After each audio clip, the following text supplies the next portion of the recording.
دونوں جہانوں کے ایک باپ کی پناہ میں آتا ہوں اور دونوں جہانوں کے ایک باپ ایک معبود کے نام سے شروع کرتا ہوں کہ شیطان اور شیطان کی اولاد مجھے کوئی نقصان نہ پہنچا سکے، اور ایک باپ ایک معبود کے حکموں کے تابع داروں پر سلامتی ہو۔ مسلمان تورات، زبور اور انجیل کی زبان کو شاید نہ سمجھ سکیں، لیکن میری اہل کتاب سے مختصر التجا یہ ہے کہ میں نے قرآن حکیم کی سورۃ 13 آیت 43 میں لکھا ہوا یہ پڑھا کہ رسول اکرم صلی اللہ علیہ وسلم کی صداقت پر اللہ تعالیٰ کی گواہی۔ وَيَقُولُ الَّذِينَ كَفَرُوا لَسْتَ مُرْسَلًا قُلْ كَفَى بِاللَّهِ شَهِيدًا بَيْنِي وَبَيْنَكُمْ وَمَنْ عِندَهُ عِلْمُ الْكِتَابِ۔ اور کافر لوگ کہتے ہیں کہ تم خدا کے رسول نہیں ہو، کہہ دو کہ میرے اور تمہارے درمیان خدا اور وہ شخص جس کے پاس کتاب آسمانی کا علم ہے گواہ کافی ہیں۔ سورۃ الرعد آیت نمبر 43۔ جس کا ترجمہ کچھ یوں ہے کہ یہ انکار کرنے والے، یہ کافر لوگ، یہ نہ ماننے والے کہتے ہیں کہ آپ ہرگز اللہ کے رسول نہیں۔ ان سے کہو کہ اللہ گواہی دینے والا کافی ہے، اور میرے اور تمہارے درمیان، اور وہ شخص بھی گواہ ہے جس کو تورات، زبور اور انجیل کا علم ہے۔ میں نے جب یہ آیت پڑھی تو میں نے تورات، زبور اور انجیل کا مطالعہ شروع کر دیا، لہٰذا کئی سالوں کے بعد میں اس نتیجے پر پہنچا کہ اب یہ ویڈیو بنا رہا ہوں۔ میرا نام محمد ارشد ہے۔ تو میں نے قرآن مقدس کے بعد تورات، زبور اور انجیل مقدس بھی پڑھی، جس سے پتہ چلا کہ دنیا کے 3 بڑے گروہ ایسے ہیں جو یہ مانتے ہیں کہ جس باپ نے پہلی بار دنیا کے اندر نظر آنے والی ہر شے کو پیدا کیا، وہ اسے دوبارہ بھی اسی طرح ہو بہو پیدا کر سکتا ہے، بلکہ کسی بھی شے کو دوبارہ بنانا پہلی بار بنانے سے مشکل نہیں ہوتا۔ یہ ہم عام طور پر دنیا میں انسان جو ہے یہ اس بات کو سمجھتا ہے، بلکہ کسی بھی شے کو دوبارہ بنانا تو پہلی بار بنانے سے کہیں زیادہ آسان ہوتا ہے۔ یعنی یہودی اور مسیحی اور مسلم مرنے کے بعد دوبارہ زندہ ہو کر ہمیشہ ہمیشہ کی زندگی، ابدی زندگی یا سکون والی یا آگ والی مانتے ہیں۔ لہٰذا میری عام یہودیوں سے تو نہیں، صرف یہودی عالموں سے اور مسیحی عالموں سے گزارش ہے، یہودی عالم یعنی جو ربی کہلاتے ہیں، ربی حضرات سے، اور مسیحی عالم جو پادری کہلاتے ہیں،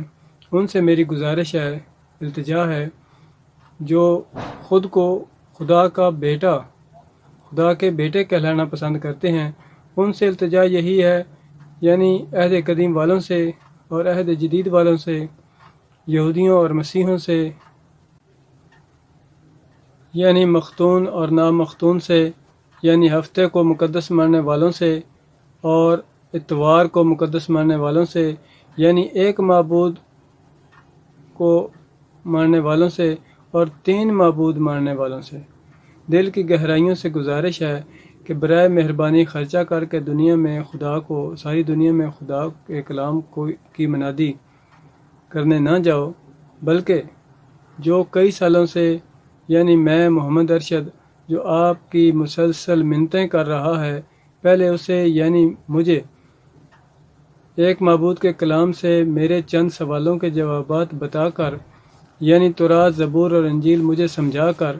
مجھے ابدی آگ سے بچاؤ اور شکر گزاری کا موقع دو۔ شکریہ۔ مسلمانوں سے تو التجا یہی ہے کہ شاید وہ تورات، زبور اور انجیل کی زبان کو نہ سمجھ سکیں، لیکن وہ ایک باپ کے آخری عہد نامے کو تلاش کرنے اور ابدی آگ سے بچنے کی میری اس خواہش کو دنیا کے تمام یہودی اور مسیحی علماء تک ضرور پہنچانے میں میری مدد فرمائیں، تاکہ کیمرے کے سامنے اگر کوئی بائبل کو ترتیب سے لکھی ہوئی ثابت کر سکے اور بائبل کے کسی ایک حکم پر عمل نہ کرنے والے کو لعنتی اور شیطان کی اولاد ثابت کرنے میں سچا ثابت ہو جائے تو مجھے بھی یہودی یا مسیحی بنا کر ابدی آگ سے بچا لے یا خود بچ جائیں۔ اسی ایک باپ کے حکموں کی بغاوت اور لعنت سے اور حسد اور بغض سے جان بوجھ کر شریر اور شیطان نہ بنے اور جان بوجھ کر علم ہونے کے باوجود اپنی کتاب میں لکھا ہوا پڑھنے کے باوجود اپنے ایک باپ کے دشمن اور ملعون نہ بنے بلکہ ایک باپ کے تابعدار بن جائیں۔ شکریہ۔ یہ میرا نمبر ہے، اگر کوئی رابطہ کرنا چاہے تو اس نمبر پر جو ہے وہ رابطہ کر سکتا ہے۔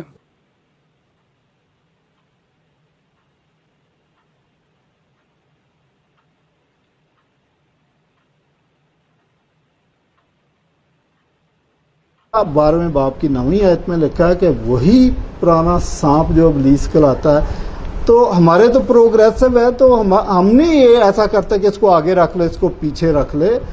یہ قرآن مجید میں ہوا کہ جو پہلی صورت ہے اس کو 96 صورت نمبر پہ لکھا ہوا ہے، اس لیے آپ کو واقعات کی ترتیب یاد نہیں رہتی۔ ہمارے یہاں بڑی ترتیب سے کام چلا ہے۔ اپنا حق مانگ رہے ہیں اس سے، یہ بخشش نہیں ہے کہ کوئی اپنی مرضی سے دے دے، لیکن جو خدا جو نجات ہے یہ بخشش ہے خدا کی۔ اب میں ایک مثال دیتا ہوں آپ کو کہ آپ کے پاس ایک موقع تھا، 1,00,000 موقع تھے آپ چوری کریں، آپ نے نہیں کیا، آپ ثابت قدم رہے، لیکن کوئی ایک موقع ایسا آ گیا کہ آپ بہک گئے، بے شک ایک پینسل چرا لیا آپ نے، بہک گئے، تو یہ گناہ ہے بائبل کی نظر میں، اور گناہ کی مزدوری بائبل کہتی ہے موت ہے۔ اب آپ خدا کو یہ نہیں کہہ سکتے کہ میں نے 1,00,000 نیکیاں بھی کی ہیں، کیونکہ خدا کے سارے قوانین اٹل ہیں، تو یہ قانون بھی اٹل ہے۔ اب آپ جا رہے ہیں، اچھا تو پھر آپ کو گناہ کی مزدوری موت ملے اور ساتھ آپ کو ایک سرٹیفکیٹ